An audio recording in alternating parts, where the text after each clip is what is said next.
high priest and ask for the forgiveness. It is not the high priest who will give us the forgiveness. It is the Lord Jesus Christ. Judas Iscariot was supposed to run toward the feet of Christ and say, I have sinned against you.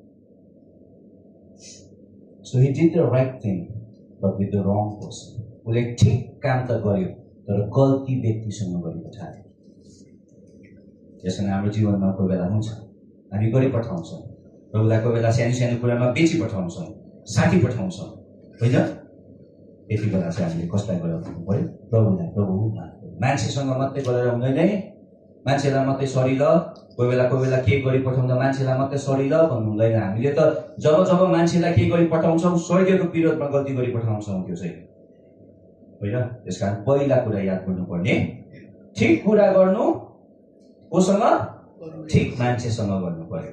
Right thing we have to do with the right person. Judas Iscariot did the right thing. He realized of his deeds, his wrong deeds, but he did the confession to the wrong person. It was the high priest. High priest cannot forgive our sins. अब दोस्रो कुरा याद गर्नुपर्ने चाहिँ आउनुहोस् फेरि आफ्नो बाइबलमा लुका रचित सुसमाचार 16 अध्याय. The second thing we read from Luke chapter 16 and verse 27 and 28. 27 and 28. तब त्यसले भन्यो त्यसकारण हे पिता म तपाईलाई बिन्ती गर्दछु तपाईले उसलाई मेरो बाबुको घरमा पठाइदिनुहोस् किनभने मेरा 5 भाइ छन् र उसले तिनीहरूलाई आग्रहपूर्वक गवाइदियोस् र तिनीहरू पनि यस तर्पिनु पर्ने ठाउँमा नआउन्. अब यहाँ चाहिँ यो मान्छेले फेरि ठिक कामै गर्दैछ तर बेठिक ठाउँमा गर्दैछ. फेरि यो ठाउँ होइन प्रस्ताव गर्ने. अब उसले ठिक कुरा गरेको उसले आफ्नो कुरा मानिलियो अरे मैले गल्ती गरेँ के हो लाइफमा अनि मैले गल्ती गरेकोले गर्दा म यो नरकमा आइपुगेको मेरो भाइहरू पनि छ उनीहरूले यस्तै गर्दैछ यसको कुरा पठाइदिनुहोस्. सो उसले ठिक काम गर्दैछ तर कहाँ गर्दैछ बेठिक ठाउँमा गर्दैछ. यो पनि याद गर्नुपर्ने हुँदो रहेछ फेरि. So here we read that this person is doing the right thing but in the wrong place. He is repenting. He has realized the wrong deeds that he has done, and he even knows that his brothers, or he has 5 brothers, they are also doing the same thing. And if they continue in the same thing, they will also land up in the hell where he has landed. And then he realized, and is praying unto Abraham. But it is the wrong place. He is doing the right thing in the wrong place. ठिक कुरा ठिक ठाउँमा हुन्छ. This is the time. अहिले हो त्यो समय हामीले गल्ती गरेको छौँ. ठिक मान्छेलाई ठिक ठाउँमा भन्नुपर्ने हुन्छ. ठिक समयमा ठिक समयमा. अहिले हामीले हाम्रोमा केही छ प्रभु अहिले भन्न पर्ने हुन्छ. If you have anything in our lives, this is the right time to say, Lord, this is the right place to tell Lord, forgive me. This is the last thought and we will close. Shall we turn to our Bibles to Luke chapter 18. Luke chapter 18 and verse 10. Verse 10. 2 and verse 10. दुईजना मानिसमाथि मन्दिरमा प्रार्थना गर्न गए. एउटा फरिसी थियो र अर्को चाहिँ मसुर उठाउने. 11. फरिसीले उभिएर मनमनमा यसरी प्रार्थना गर्यो, हे परमेश्वर म तपाईलाई धन्यवाद दिन्छु किनकि म अरू मानिसहरू जस्तो धुर्ता अधर्मी व्यभिचारीहरू जस्तो छैन न त यो मसुर उठाउने जस्तो नै छु. अब यहाँ चाहिँ गर्दैछ अब यो फर्स्टको मान्छेले चाहिँ जुडास इस्क्यारियोटले चाहिँ right thing with the wrong person गर्यो. उसले चाहिँ ठिक कुरा तर गल्ती व्यक्तिसँग गर्यो. अब यो धनी मान्छे जो नरकमा पस्यो यो मान्छेले चाहिँ फेरि ठिक कुरा बेठिक ठाउँमा गर्दैछ. अब यो तेस्रो मान्छेले चाहिँ के गर्दैछ भने चाहिँ ऊ ठिक ठाउँमा पनि पुगेको रहेछ है.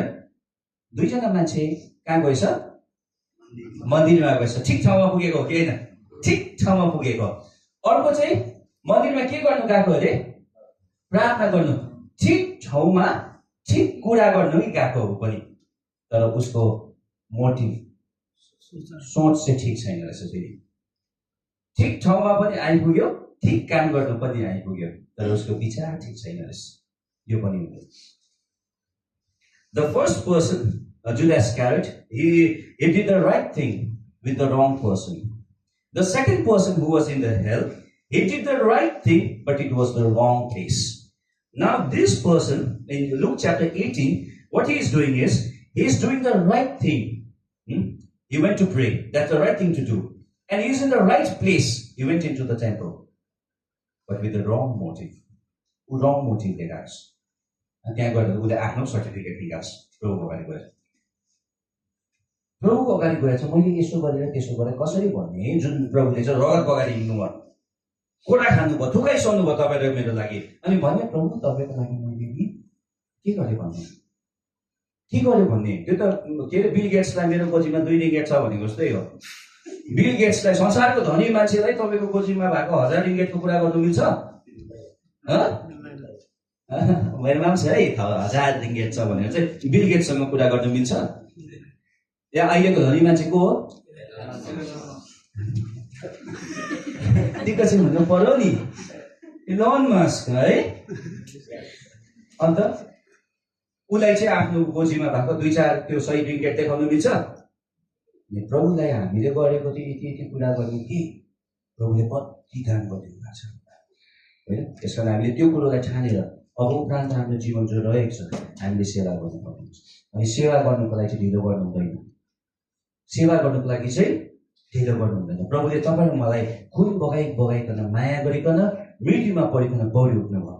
अनि हामीलाई यसरी एउटा सङ्गति दिनुभएको छ. यो सङ्गति दिएर प्रभुले हामीलाई यति मात्र हो, प्रभुले हामीलाई यस्तो ठाउँमा यो नयाँ आकाश र नयाँ पृथ्वीमा जहाँ मृत्यु छैन, शोक छैन, जहाँ पीडा छैन, जहाँ श्राप छैन, जहाँ जीवन नै जीवन छ, त्यस्तो ठाउँमा लान्छु भनेर प्रभुले प्रतिज्ञा गर्नु भएको छ. अब हाम्रो काम चाहिँ के हो? प्रभुको यहाँ भएर के गर्नु पर्यो? सेवा चाहिँ गर्नु पर्यो नि त. सेवा चाहिँ गर्नु पर्यो. अब त्यो निर्णय चाहिँ तपाईँ र मैले लिएर जानु पर्यो. अस्ति 7-8 जनाले गर्नुभयो. अब हामी रहेको जति छौँ तपाईँ र मैले चाहिँ आज यो ठाउँबाट जाँदा चाहिँ अब यी समय सक्यो. अब जाँदा चाहिँ तपाईँले मैले त्यो निर्णय गरेर गएको हुनुपर्छ. निर्णय जतिले ढिलो गर्छ त्यति त्यसको के हुन्छ? दाम तिर्न पर्ने हुन्छ. जति ढिलो निर्णय गर्छ त्यति ढिलो दाम तिर्न पर्ने हुन्छ. एकचोटि यसो भएछ चाइनामा नि यो हडसन टेलर भन्ने प्रभुको दास जब त्यहाँनिर सेवा गर्नु हुँदै थियो त्यहाँनिर चाहिँ एउटा नौकामा जानु पर्दै थिएछ. नौकामा जानु पर्दै गर्दाखेरि चाहिँ प्रभुको दास र उसको साथी थिएछ. दुईजना नौकामा जाँदै गर्दा चाहिँ कसो गरेर त्यो नौका त पानीमा सट्टो पर्दैछ. अनि प्रभुको दास त पौडी खेल्नु आउँदैन रहेछ. अनि उसले चाहिँ त्यो अर्को उतापट्टि नौका चलाउनेलाई भनेछ, भाइ उसलाई सादा गरेर निकाल्देऊ न भने. अनि उसले त भन्छ अरे कति पैसा दिन्छौ हो, कति पैसा दिन्छौ भनेछ. उसले भनेछ होइन मेरोमा त्यस्तो पैसा होइन, मलाई यति पैसा देऊ भने उसले डिमान्ड गर्छ अरे. भने छिटो निकालिदेऊ न, ऊ डुब्दैछ. अनि कति दिन्छौ तिमीले भनेर उनीहरू त त्यो पैसा लु लास्टमा यतिमा दिने हो, लु यति दिन्छौ भने लु दिन्छु, लु यति दिन्छु. त्यो मान्छे जब सबै गएर निकाल्न गर्दा त्यो मान्छे मरिसकेको छ. कसो कारण? त्यो माथि बसेर त्यो कुरा गरिरहने मान्छेहरूको कारणले हो. ओके, तपाईँ र मैले ढिलो जति गर्छौँ त्यति मान्छे मर्दैछ. तपाईँ र मैले जति प्रभुको सेवा गर्ने निर्णय ढिलो गर्छौँ त्यति मान्छे पापमा मरिरहेको छ, त्यति नरक गइरहेको छ. तपाईँ र मैले यो कुरोलाई बुझेर आज तपाईँ र मैले यो निर्णय लिएर चाहिँ यो ठाउँबाट जानु परेको छ. त्यसमा प्रभुले तपाईँ र मलाई साथ दियो. अनि तपाईँ र मैले त्यो गीत हामीले गाउन सक्छौँ.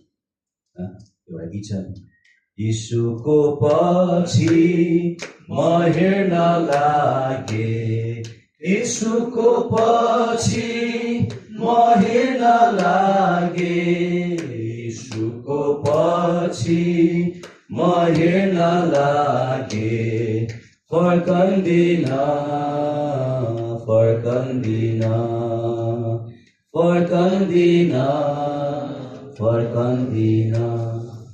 होइन, यो गीत अब तपाईँ र मेरो जीवनमा एउटा जीवित उदाहरण बनेर जान्छ. त्यसमा प्रभुले तपाईँ मलाई साथ दिनु. आउनुहोस् प्रार्थना गरौँ.